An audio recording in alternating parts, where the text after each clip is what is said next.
Tabuk ilmu IMS Counseling. Assalamualaikum warahmatullahi wabarakatuh kepada rakan-rakan IMS Counseling. Okay, baik, sebelum itu apa kata bolehlah like FB kami IMS Counseling dan juga subscribe YouTube kami IMS Counseling untuk anda mendapatkan banyak video-video input-input yang berguna daripada IMS Counseling. Saya sebagai kaunselor Aziz memang berbesar hati apabila dapat berkongsi banyak info-info yang bermanfaat untuk anda semua. Dan sebelum saya nak bagi tahu, sekiranya anda memerlukan perkhidmatan kaunseling secara online, maksudnya tak perlulah nak bersiap pergi mana-mana, tak tahu nak kat mana nak cari, tak tahu siapa yang anda nak percaya untuk anda luahkan apa yang anda rasa, apa yang anda alami, boleh contact kami IMS Counseling dan boleh hubungi saya Kaunselor Aziz di dalam FB Counseling. Boleh PM tepi je, okay? Alright. So kali ini apa yang saya nak cakapkan tentang hari ini? Okey, ada ramai orang sebenarnya dia rasakan macam alah tak payahlah nak jumpa kaunselor. Kawan aku tu dia bagi cadangan, dia bagi solusi masalah aku TikTok, babe. Aku dengar cakap dia, aku berjaya sampai sekarang. Aku dengar cakap dia lah aku jadi macam ni. Kalau tidak, nak harapkan orang lain memang taklah. Tak payah jumpa kaunselor lah. Buang masa je. Kaunselor ni macam belagak-belagak terror je. Habis duit je jumpa kaunselor. Baik kau jumpa kawan aku. Kawan aku lagi baik. Ataupun ada yang rasa macam tak naklah jumpa kaunselor. Malu nak jumpa kaunselor. Nanti dia tahu cerita kita.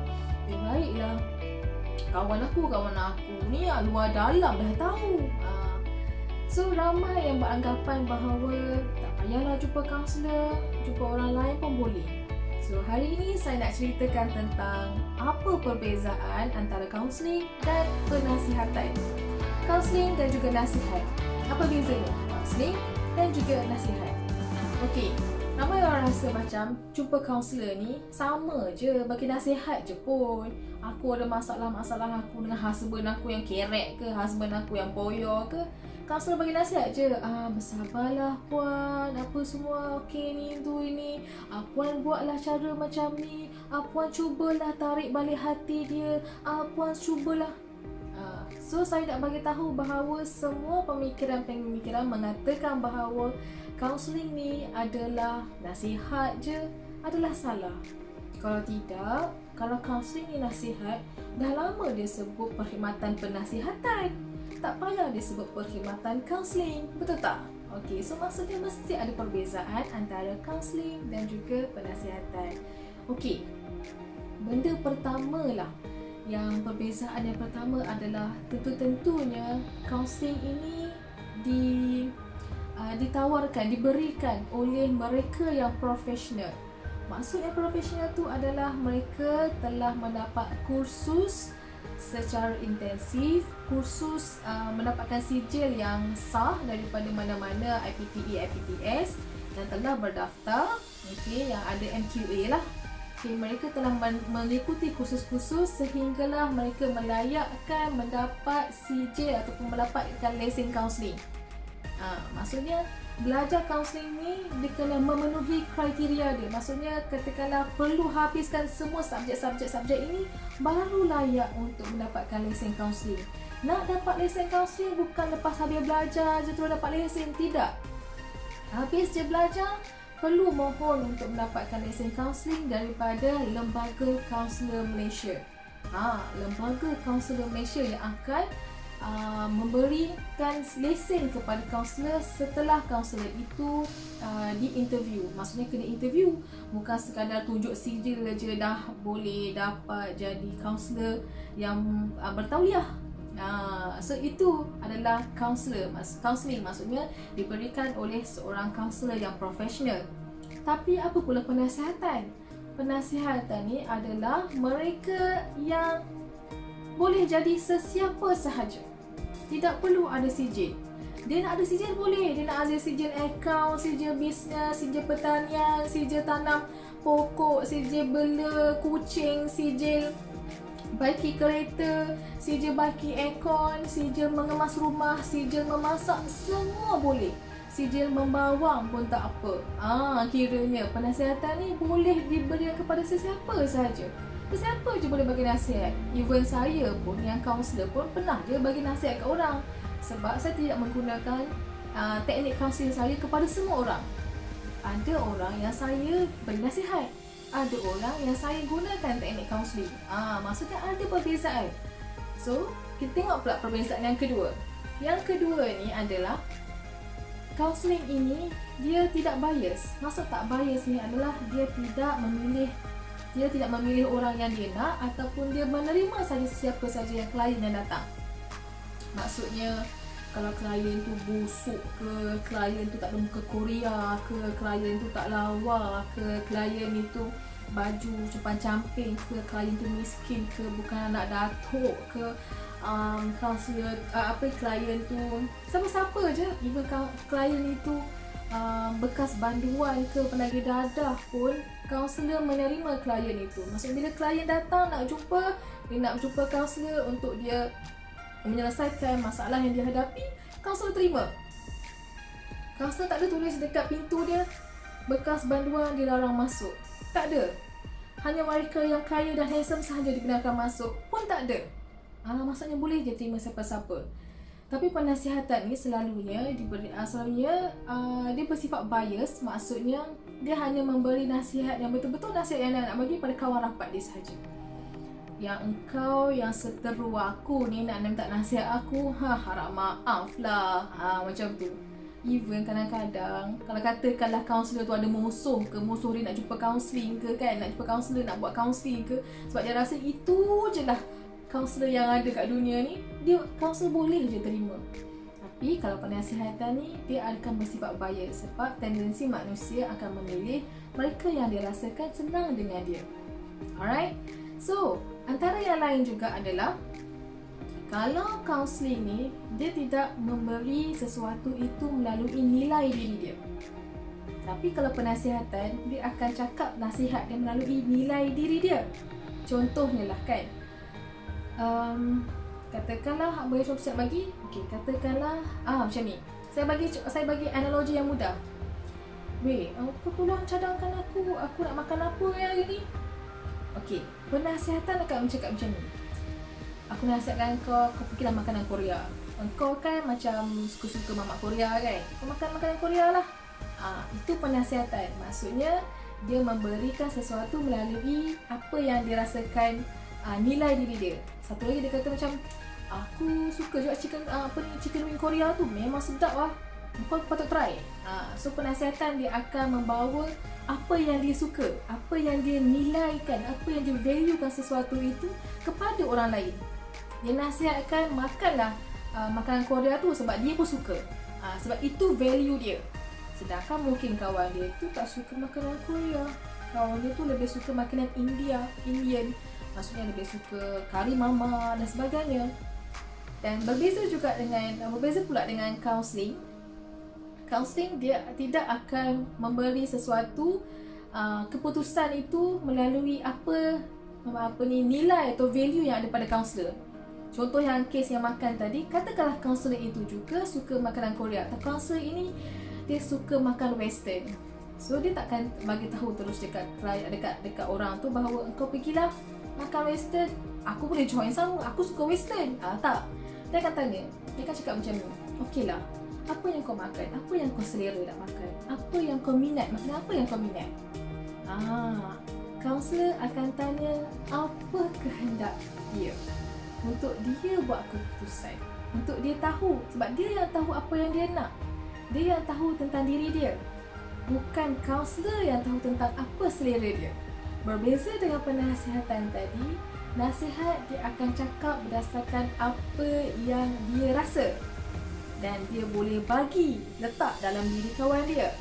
So itu penasihatan dan kaunseling adalah berbeza. Saya harap anda nampak perbezaan antara kedua ini. Bermaksud kaunselor dia tidak memberi sesuatu berdasarkan apa sudut pandang diri dia, tetapi penasihatan pula dia akan bagi pandangan kepada kawan dia berdasarkan apa yang dia rasa pada diri dia. Aku rasa kau try ni lah berdasarkan apa yang dia rasa. Seperti kaunselor, dia akan banyak untuk membantu klien, bertanya kepada klien apa yang dia nak. Okay? Alright. So seterusnya, beza kaunseling dengan penasihatan adalah kaunseling ni dia memberi satu strategi. Dia ada strategi, dia ada prinsip ataupun teori yang bersesuaian untuk klien. Maksudnya klien ni sesuai menggunakan cara begini. Klien ini sesuai menggunakan teknik ini. So ada teknik-teknik yang kaunselor dah belajar, yang kaunselor tahu, yang kaunselor belajar, tahu nak gunakan macam mana. Bukan sekadar tahu-tahu setengah orang. Saya nak kongsikan sesuatu. Ada orang, dia cuba untuk menjadi seperti kaunselor.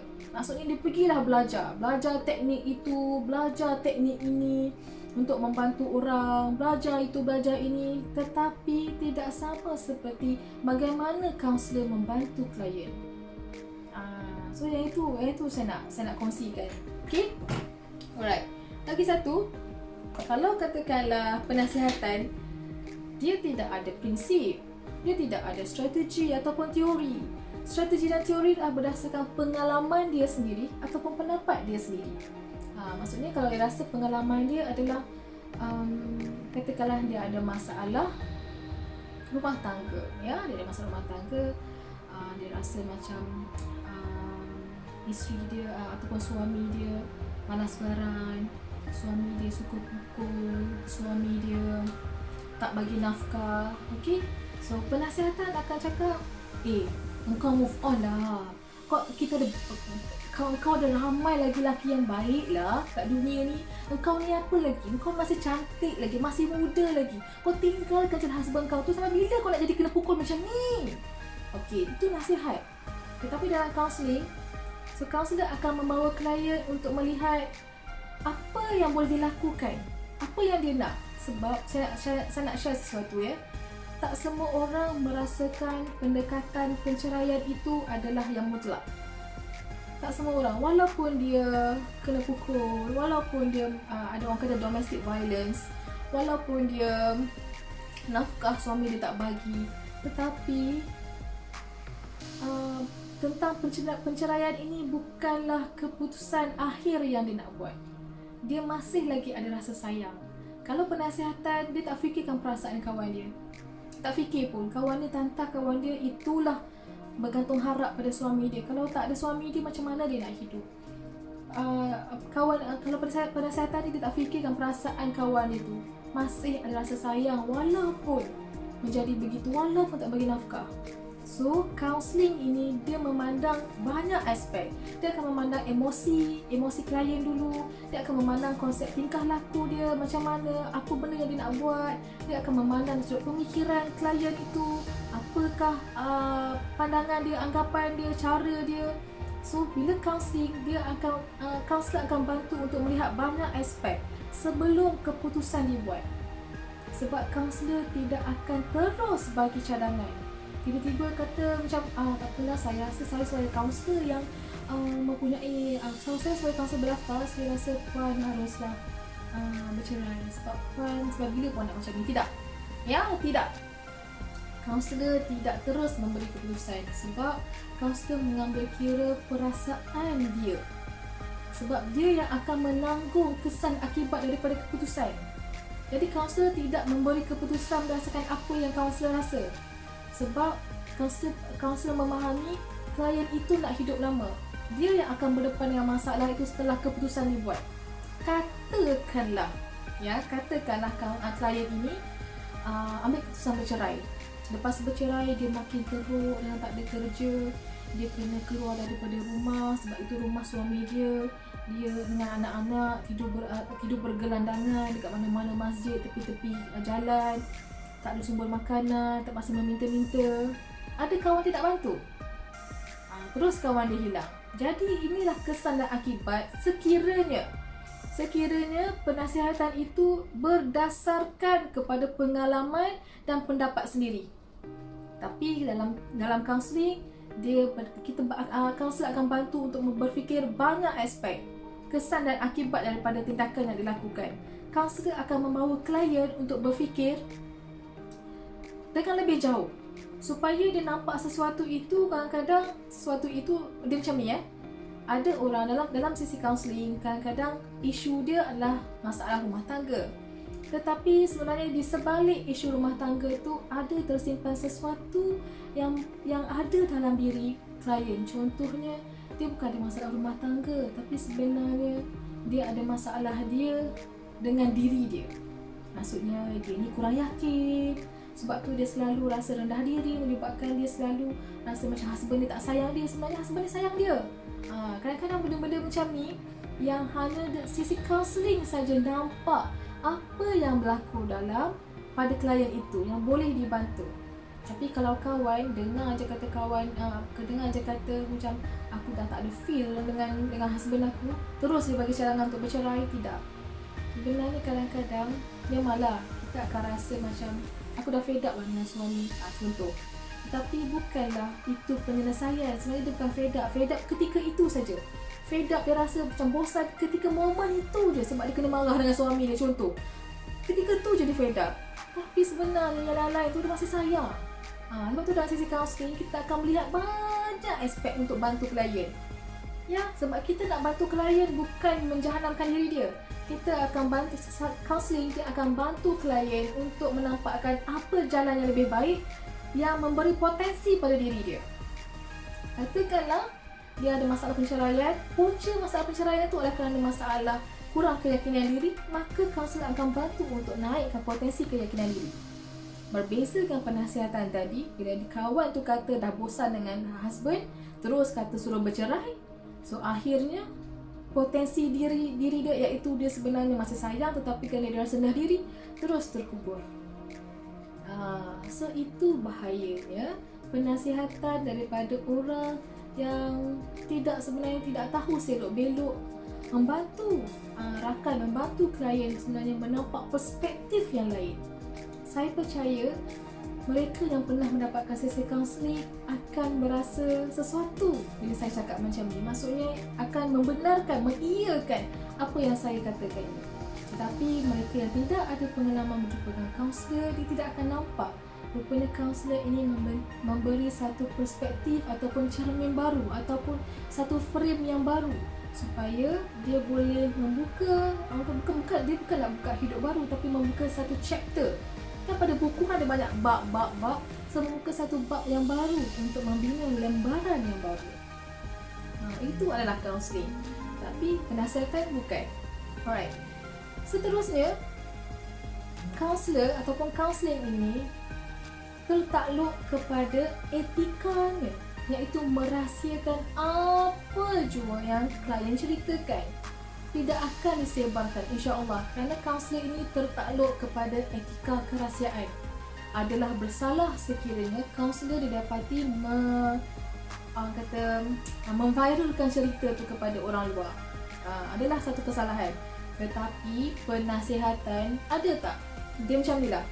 Weh, aku cakap kat kau seorang ni. Aku jangan cakap dengan siapa tau. Aku cakap kat kau ni. Yelah. Aku cakap lah kat aku. Tuk, 2-3 minggu. Udah heboh si Kia itu rupanya dah bercerai. Tidaklah kau tahu. Akhirnya si Kia pun malu tersipu-sipu kerana semua satu kampung sudah tahu bahawa dia ceraikan. Tapi kalau Cik Kia ini berjumpa dengan kaunselor, tak ada siapa yang tahu, melainkan kaunselor je tahu dia telah bercerai. Melainkan Cik Kia tu yang bagi tahu kat kawan-kawan atau dia punya orang kampung dia. Akhirnya tersebar. Tapi kaunselor akan merahsiakan apa jua yang anda cakap. Saya berkongsikan dengan anda ya. Saya ada ramai kaunselor, saya ada ramai klien. Klien yang bersemuka maupun klien yang secara online. Tapi saya tidak pernah hebahkan dalam sosial media ke, dalam apa ke, tentang apa yang berlaku pada klien saya. Saya tak pernah cakap, dia ni macam jadi klien aku. Saya tak pernah juga cakap. Rakan-rakan saya tu, ada antara rakan saya tu pernah menjadi klien saya, tapi saya tak kata pun dia pernah jadi klien aku.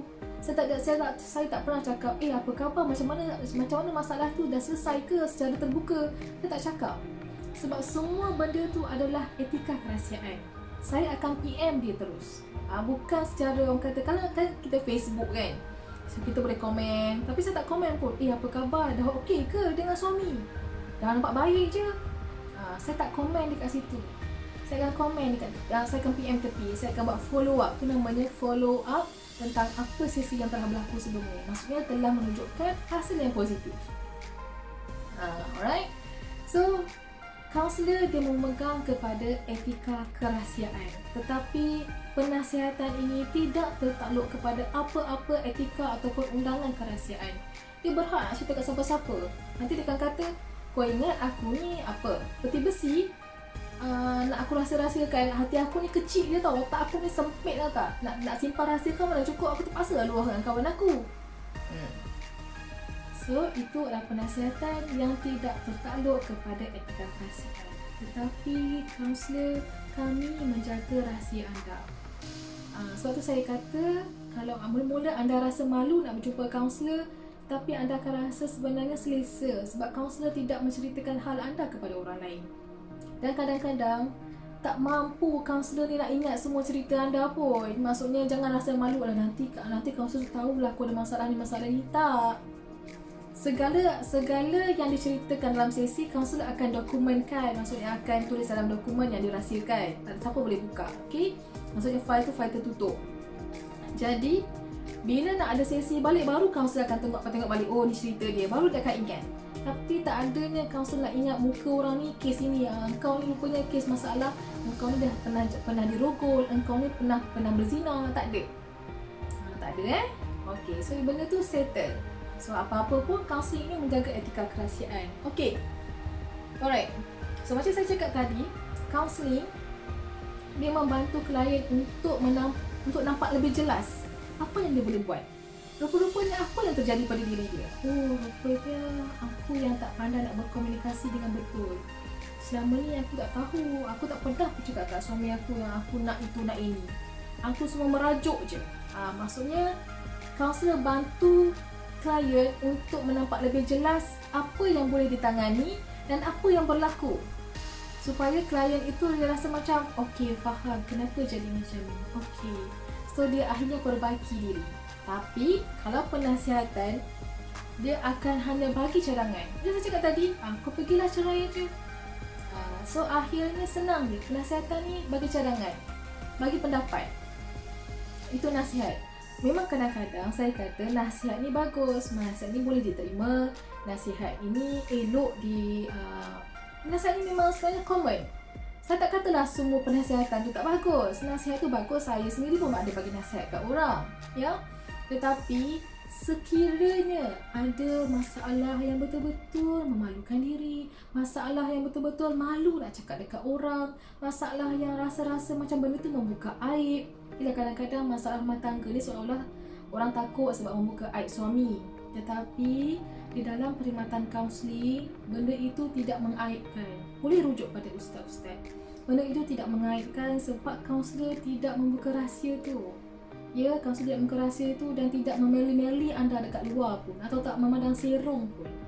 Cuma bila anda cerita tu pada orang lain akan pandang serong, kata anda ni isteri derhaka lah, anda ni apa. So benda tu ada pandangan yang berbeza yang menunjukkan anda membuka aib.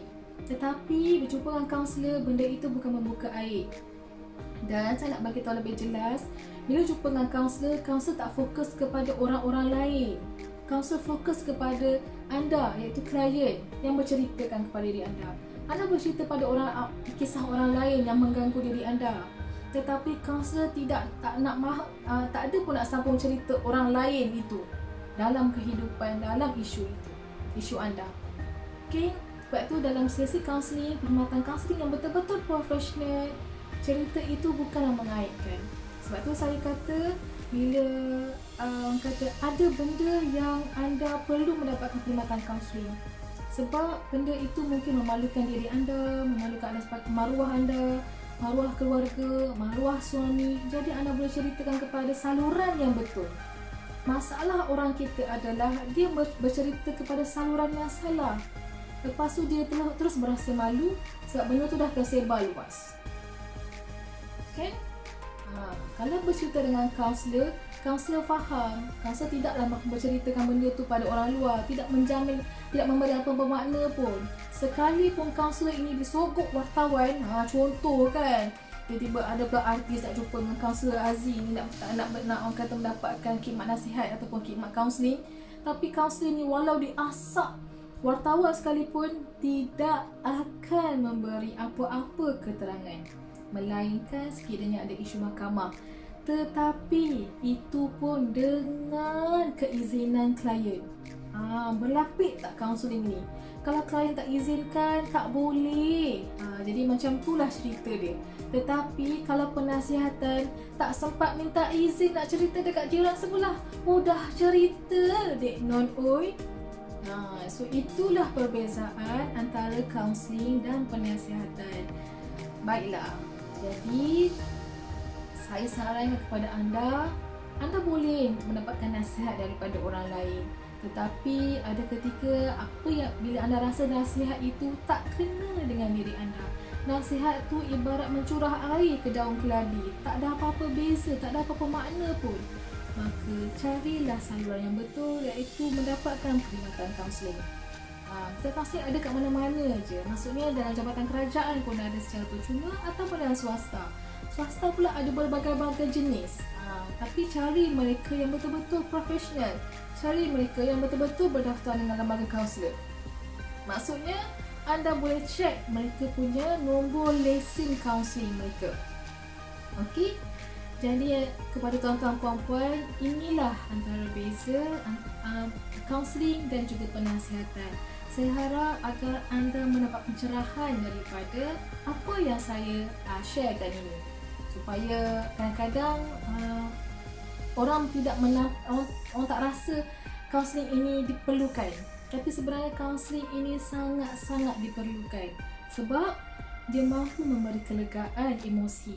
Saya sendiri sebagai kaunselor sukarelawan COVID-19 dekat Malaysia, ketika kita PKP dulu, setiap hari saya terima panggilan. Masa tu melalui talian kasih talian kasih IPPKN. Setiap hari menerima panggilan dan mereka memang mengalami masalah emosi. Maksudnya ialah tak boleh keluar bekerja, masalah ekonomi, malah ada yang masalah depression kerana tak boleh nak keluar rumah. Ada yang masalah terlalu paranoid dengan virus COVID ni. Jadi bila berjumpa dengan kaunselor, bila call dengan kaunselor, ada orang kata ada suara yang agak ceria di hujung talian. Berbeza daripada mula-mula dia cerita tu. Maksudnya di hujung talian itu seolah-olah ada pengharapan pada mereka. Berbeza daripada mula-mula. Sebab ada yang berjumpa, ada yang call tu, dia bagi tahu kat saya, dia kata tak pernah jumpa kaunselor selama ni. Dia kata dia tanya-tanya kawan-kawan je, tapi semua macam tak kena, tak semua macam dia kata bukan tak kena, semua macam tak efektif, tak berkesan. Dia kata tak sangka je kaunselor baik macam ni. So itu antara feedback yang saya terima bila mana mereka yang tidak pernah ada pengalaman jumpa kaunselor, tidak pernah ada pengalaman mendapat perkhidmatan kaunseling, bila dia orang try untuk dapatkan khidmat kaunseling, rupa-rupanya ianya sangat berkesan untuk mereka. Sebenarnya ada ramai kaunselor yang menjadi sukarelawan COVID ketika itu. Alright, so itu sajalah saya nak kongsikan tentang perbezaan antara kaunseling dan penasihatan. Saya harap anda lepas ni tak confuse lagi, okey? Jadi siapa-siapa yang kata, aku ni kaunselor, boleh tanya dia, kita tunjuk sikit CJ kaunselor, betul ke tidak? So maksudnya kaunselor hanyalah mereka yang profesional, tapi penasihatan ini boleh terjadi pada siapa-siapa sahaja. Ingat, nasihat adalah nasihat, memberi tahu apa cadangan melalui perspektif dia. Tapi kaunseling lebih membawa anda melihat anda dengan lebih jelas apa yang anda boleh nampak, apa yang boleh meningkatkan potensi dan perkembangan diri anda. So di situlah tujuan anda, kerana itulah yang boleh membawa anda untuk anda gunakan sehinggalah orang kata anda boleh gunakan teknik ataupun apa yang kaunselor bagi itu sebagai satu perkara, satu kepegangan, dia satu cara untuk anda gunakan selepas-lepas itu. Okay, alright. Saya harap perkongsian ini sangat-sangat membantu anda. Mungkin kita akan berjumpa lagi dalam episod yang akan datang, siri yang akan datang. Sekiranya anda ada cadangan untuk saya kupaskan, ulaskan apa-apa isu, bolehlah PM tepi FB AIMS Counselling. So itu saja. Sekian, terima kasih daripada Kaunselor Aziz. Bye.